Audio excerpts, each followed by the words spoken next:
Hi, folks. The body looks like crap, and kind of feels that way too. So I'm going to give you the joy of my afternoon rainbows as you listen to me. It's an interesting time. Um, every now and then, fairly frequently, I'll have several days that are just hard physically. I take pain meds, and the morphine and the tramadol, just some days it seems like they're sugar pills. And often enough, it lines up with the solar wind. And so on those days, I put up with it cheerfully because I figure, hey, this is some good stuff coming in, and you know, uh, everything changes. So no matter what, it feels like now I'm quite confident. It's not that way forever, so I can deal. It's funny how the mind takes comfort in thinking it understands something. And then there are days like this when the solar wind is totally quiet.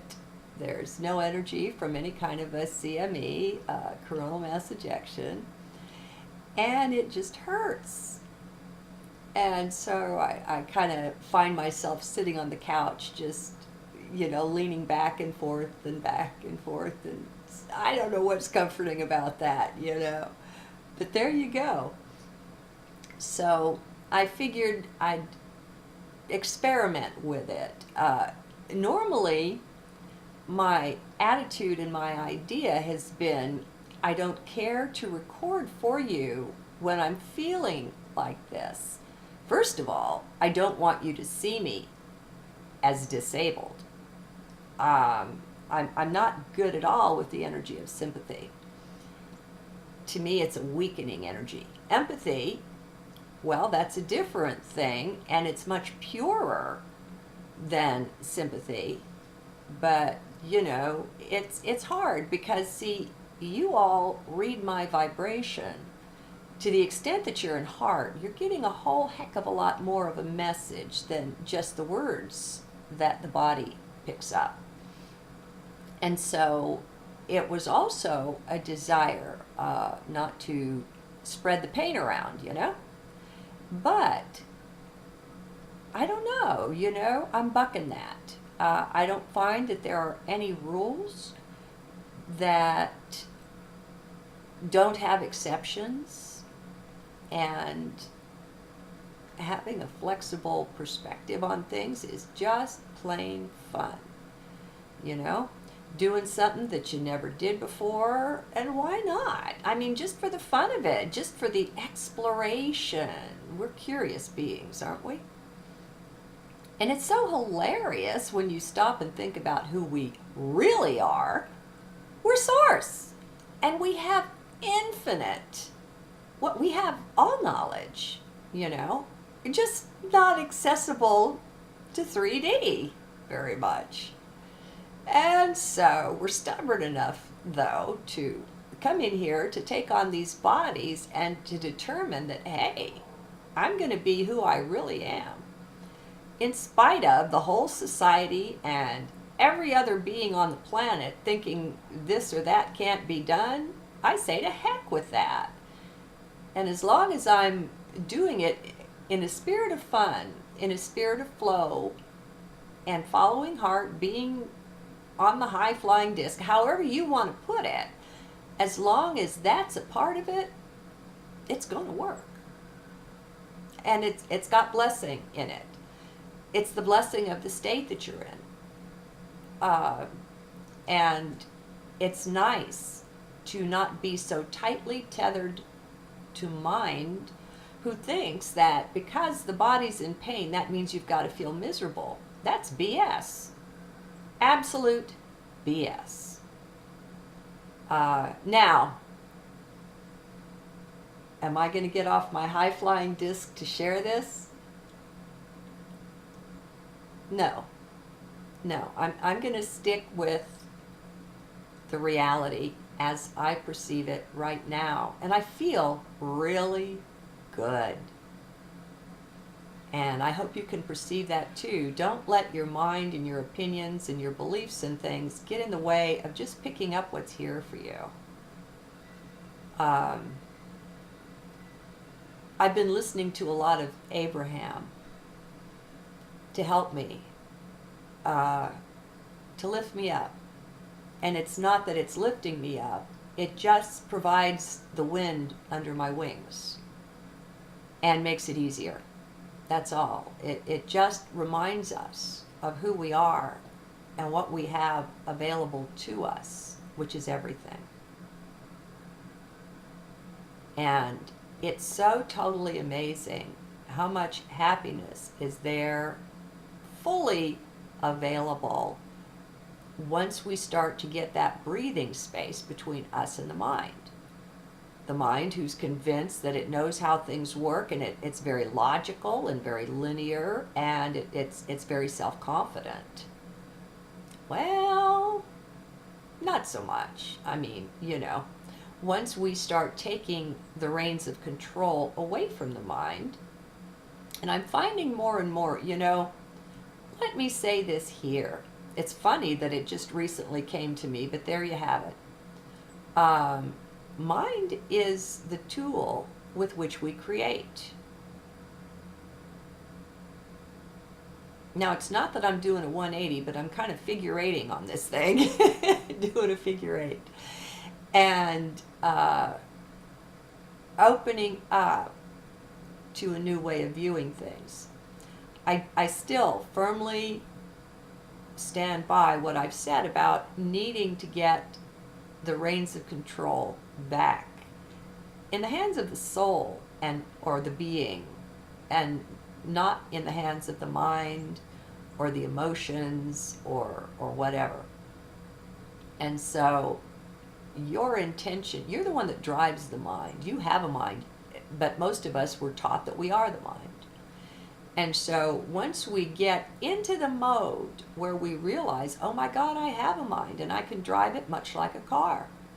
And it's a wonderful thing. Some of us have a VW and some of us have a Lexus or a Lamborghini or whatever your dream vehicle is, But it's in our control, as is our attitude. And so it just changes the whole view of life. It changes everything. But lately, to me, mind is actually getting more and more precious, more and more valuable, as I see what a fine tool it is, and how amenable to change it is. Once it gets over the idea of being in control, and that's a challenge because it's powerful and it's stubborn and it's brilliant. And like I said in my last journal, there's a lot of people that have actually been tricked by the mind, pretending to be spiritual. And those that are in heart will be enabled to see through this. And so don't fear and don't worry, because what you fear you bring to you just as much as what you desire. It's funny how that works, but in the backwards realm that is 3D, I'm just not surprised anymore when I see things working counterintuitively, if you will. I mean, there's a certain kind of intuition that mind has, and then there's the deeper and deeper levels of intuition and inner tuition, inner teaching that we come upon as we delve into our core, into our center. God, aren't the rainbows heavenly? Amazing, totally amazing. Do whatever lifts you up. Whatever it is. I might have at most maybe a couple of $100 of crystal in the window there, and It was gained over a long period of time. There were no great expenditures on that. And for the pretty much daily elevation and joy that I experience from that small expenditure, it's like an oh my God. It takes me to heaven. I can't tell you the number of times it brings me into tears of gratitude and joy. And it's not just the crystal, because the crystal sitting there all by itself doesn't do anything. It's the combination, it's the joining up, the meeting of the crystal and the sunlight that presents this. Light is light and water are the most amazing things I find in 3D. The depth of it is as deep as you want to go. The light actually contains information. And it's nice to see the light split out into the frequency bands. That's what that is. You know, each of those colors is a different frequency of light. And that's nice. That's a certain layer of information. But oh my God, we can delve so much deeper. Trying to think of who the German philosopher was. I recently, well, what's recently? Time is so stretchable, you know. In one of my vids, I gave you about an hour-long presentation. There was a German philosopher that studied light on his own for a period of about 40 years. He really got into it. And he had really non-Newtonian ways of looking at things. He came from a different perspective. And I love the things that he discovered. For instance, when you have a light box, and so you've got a window and the sunlight comes in, and you've got a box that has a hole to let the sun in. Now, it's really interesting that, you know, you've got one side of the box with plexiglass or glass, and so you can see into it. So you don't see, if you look into the box, you don't see any light. You don't see any color. You don't see anything. But on the far end of the box, opposite the window, you see an image. A sphere of light.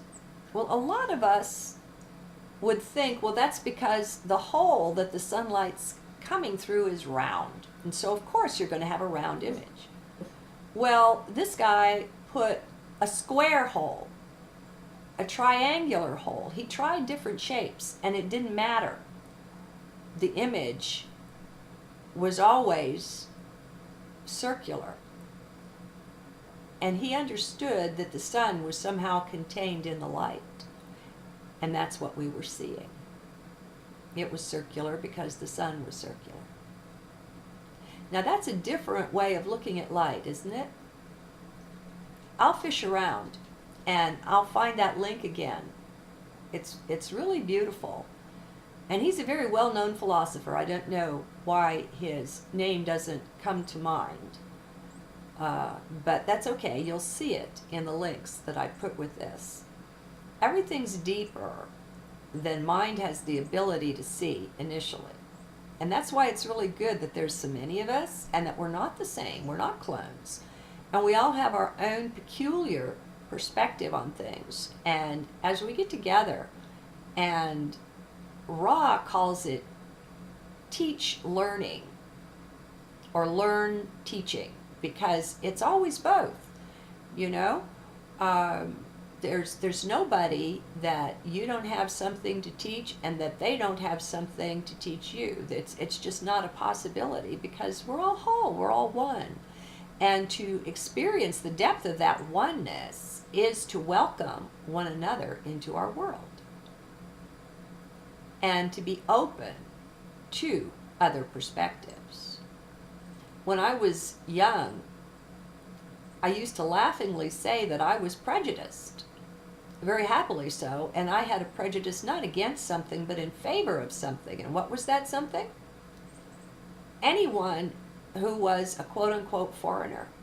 I was totally fascinated to talk to listen to learn from, to listen to all the beautiful accents that came from their home language. And I was just drawn to it. I wanted different ways of seeing life. I came in like that. This flexible perspective thing isn't something that I can claim that I've picked up along the way. I feel like I brought it with me. But then the whole thing gets down to the definition of me, doesn't it? And we've been taught to identify with a very limited aspect or portion of who and what we are.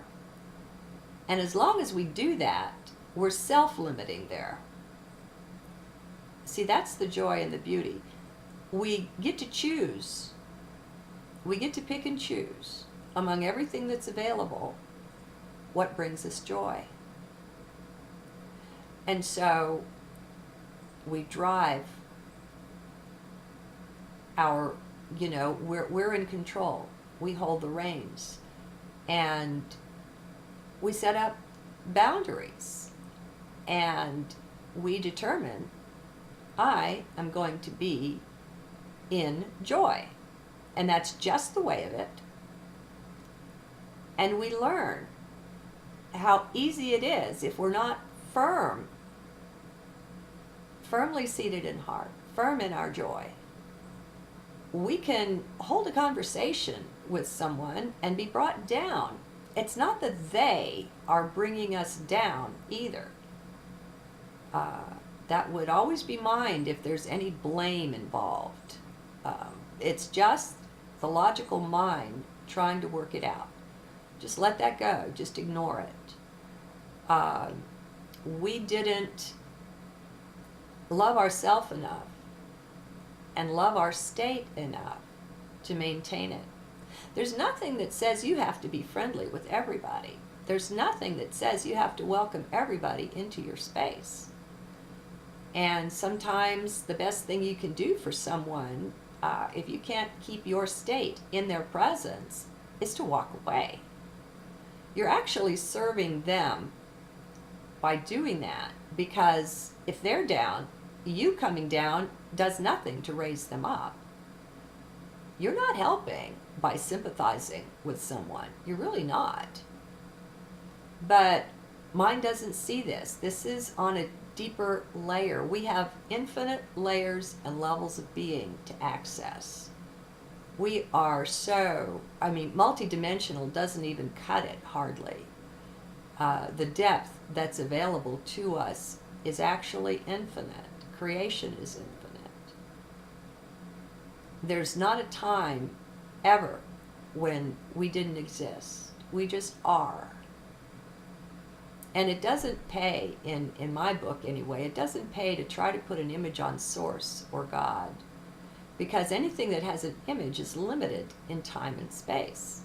It's got boundaries. It's got edges. And Source isn't like that. Not at all. And so some things are better not thought about. Instead, you feel Source. You experience it directly. And whatever level of understanding is there doesn't matter. Because your joy comes from within. We are rising above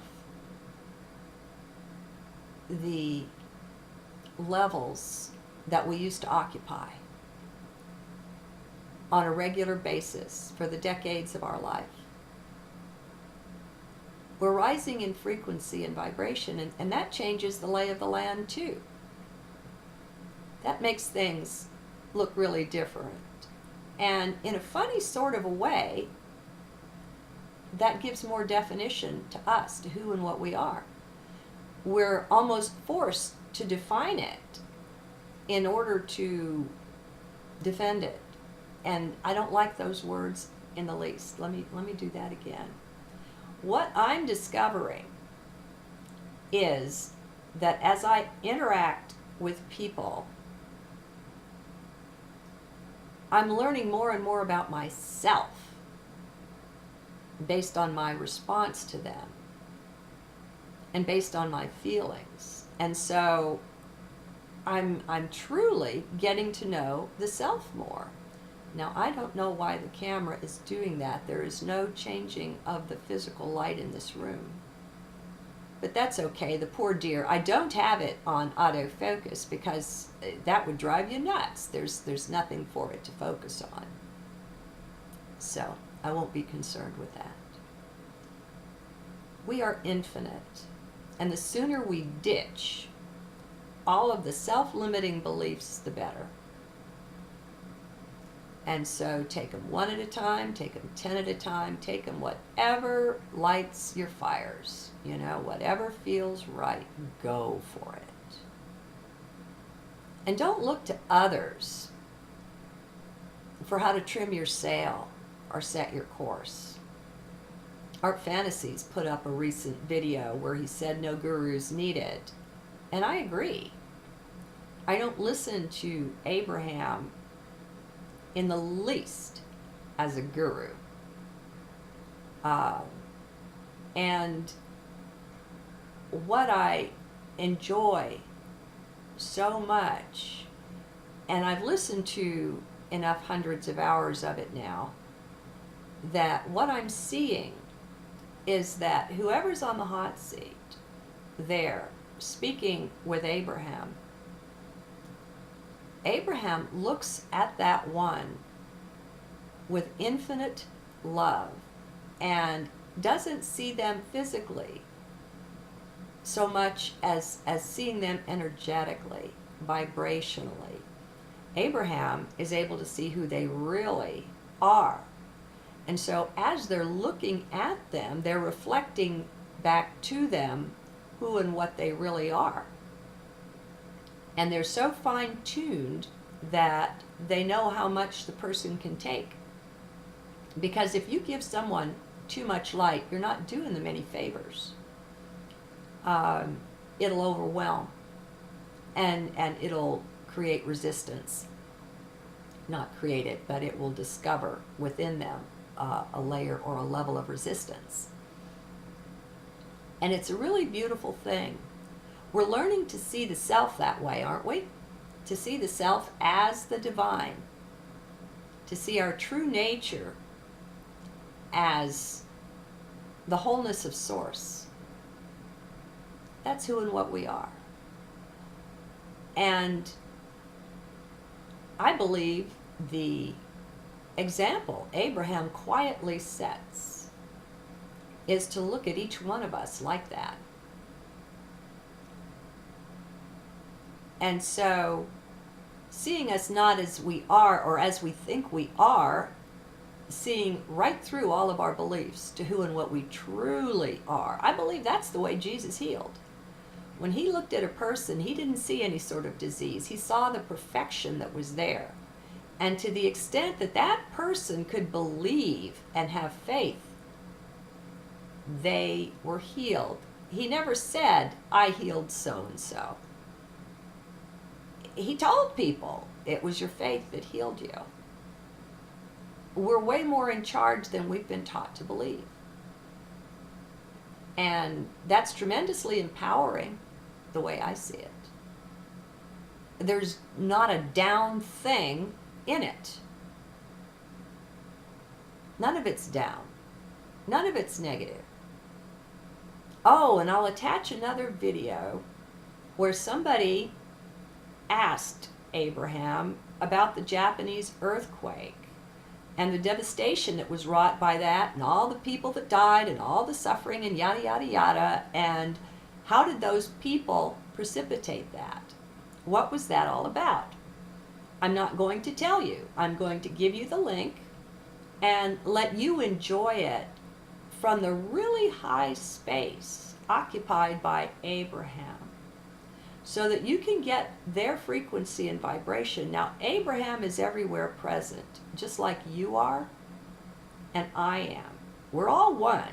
This separation illusion thing is on its way out in our awareness.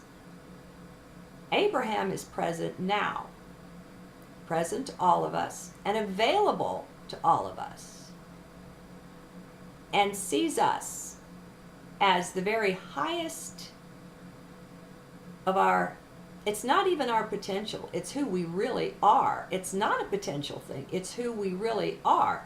Now, it's a potential to precipitate that into 3D, but that already exists. It's not like it doesn't exist. And so, get used to being looked at like that, and realize that you have connection with not just Abraham, with any being of light, any being that's crossed over. We're communicating on levels of which the mind isn't aware, the conscious mind. But we can become aware of it if we choose to do that. Now, some people, this will scare the heck out of them, and no thanks will be their answer, and hey, I support that. The most important thing for each of us is to follow our bliss, not somebody else's. The thing is, though, that there are so many of us, and such joy abounding, that there are many with whom we can harmonize.